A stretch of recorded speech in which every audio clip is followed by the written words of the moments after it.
नमस्कार, मैं हूँ रवि यादव और आज एक विशेष खबर को लेकर के आपके समक्ष आया हूँ और जिस तरह से उत्तर प्रदेश में भ्रष्टाचार को लेकर के योगी सरकार द्वारा जीरो टॉलरेंस की नीति अपनाई जा रही है, उसको लेकर के एक नया फैसला और आया है। ये फैसला इस बात का है कि जिस तरह से उत्तर प्रदेश में भ्रष्टाचार बढ़ा, विजिलेंस द्वारा कार्रवाइयां की गई, तो उसमें मुकदमे बढ़े और आरोपी भी बढ़ाए गए। जिसके चलते आरोपी जब बढ़े तो मुकदमे का बोझ कोर्टों पर आया गया और जो कोर्ट थी उन पर अतिरिक्त बोझ आया, इसको सरकार ने समझा और सरकार ने समझने के साथ ही एक नई घोषणा की है।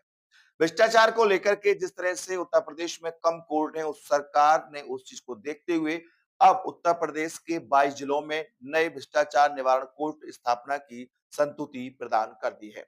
आपको बताते चलें कि उत्तर प्रदेश के 22 जिलों में भ्रष्टाचार की सुनवाई को लेकर के नए नए कोर्ट बनाए जाएंगे, जिसकी सूची आपको हम बता रहे हैं। इस सूची के अनुसार जिस तरह से मेरठ में 2 कोर्ट विशेष न्यायालय, एक मेरठ में बागपत और हापुड़ में केस जाएंगे। विशेष न्यायालय संख्या 2 में गाजियाबाद, गौतम बुद्ध नगर और बुलंदशहर के केस आएंगे। सहारनपुर में मुजफ्फरनगर, सहारनपुर, शामली के केस सुने जाएंगे। इसके साथ-साथ बरेली के अंदर बरेली, बदायूं, शाहजहांपुर और पीलीभीत रहेंगे। मुरादाबाद में बिजनौर, अमरोहा, रामपुर, संभल और मुरादाबाद की सुनवाई होगी। आगरा में जो नई कोर्ट की स्थापना होगी उसके अनुसार आगरा में फिरोजाबाद, आगरा, मैनपुरी, मथुरा और आगरा जिलों के भ्रष्टाचार के केस सुने जाएंगे।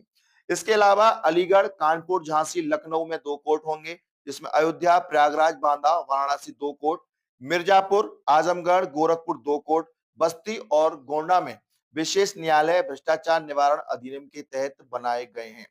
अभी तक की जो व्यवस्था होती थी, उस व्यवस्था के अंतर्गत भ्रष्टाचार के जो मामले होते थे, उनमें गिनी-चुनी विशेष अदालतें होती थीं, जिससे कि जो मुकदमों का बोझ पड़ता था, वो सुनवाई समय पर नहीं हो पाती थी और इसका जो लाभ है, वो आरोपी को मिलता था और कोर्ट में जो केस था, वो कमज़ोर होता था। ऐसे में पैरवी भी जबरदस्त हुई और इसके साथ-साथ जो आने-जाने का खर्चा है, जो सरकार पे अतिरिक्त बोझ पड़ता था धन का, वो काफ़ी कम होगा, जिसको लेकर के सरकार ने ये निर्णय लिया है।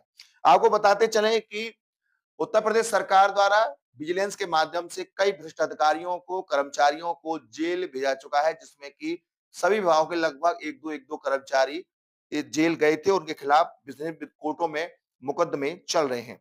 इसके साथ ही आपको बताते चलें कि महानिबंधक हाईकोर्ट इलाहाबाद, महालेखाकार यूपी प्रमुख सचिव न्याय एवं विधि परामर्श, उत्तर प्रदेश शासन पुलिस महानिदेशक, यूपी पुलिस महानिदेशक अभियोजन समेत एडीजी एंटी करप्शन और निदेशक न्याय प्रशिक्षण एवं अनुसंधान संस्थान लखनऊ के सभी मंडल कमिश्नर, पुलिस कमिश्नर, एसएसपी और अन्य अधिकारियों समेत अभियोजन के अधिकारियों गृह गोपन अनुभाग यूपी सरकार को इसकी कॉपी भेज दी गई है। आने वाले कुछ ही समय में या कुछ महीनों में हो सकता है, थोड़ा बहुत समय लग जाए, इन 22 जिलों में नई कोर्ट खुलने को मिलेंगी या देखने को मिलेंगी, जिसमें कि एंटी करप्शन की कार्रवाई और सुनवाई में तेजी आएगी और भ्रष्टाचार पर लगाम लग सकेगी। ये एक पक्ष था सरकार ने जो रखा, लेकिन आपको बताते चलें कि सरकार के कानों में ये चीजें जा रही हैं, सरकार के पास ये चीज पहुंच रही है कि तहसील स्तर पर, जिले स्तर पर बहुत भारी भ्रष्टाचार है। भ्रष्टाचार को लेकर के एनसीआईबी द्वारा एक रिपोर्ट भी जारी की गई थी कुछ दिनों पूर्व, उसमें 10 विभागों को सबसे भ्रष्ट विभाग बताया था।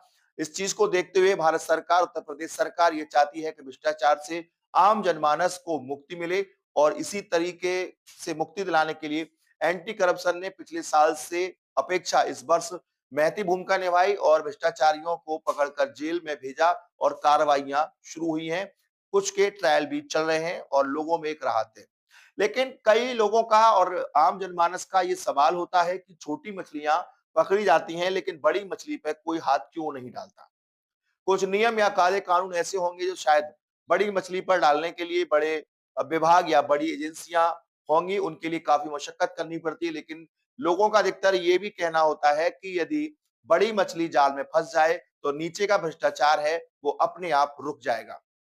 आम जनमानस सरकार से ये भी मांग करता है कि केंद्र और उत्तर प्रदेश में भाजपा की सरकार है और लोगों को उम्मीद है कि भ्रष्टाचार पर नकेल कसने के लिए ये दोनों ही सरकारें सफल होंगी, जिससे कि आम जनमानस जूझ रहा है।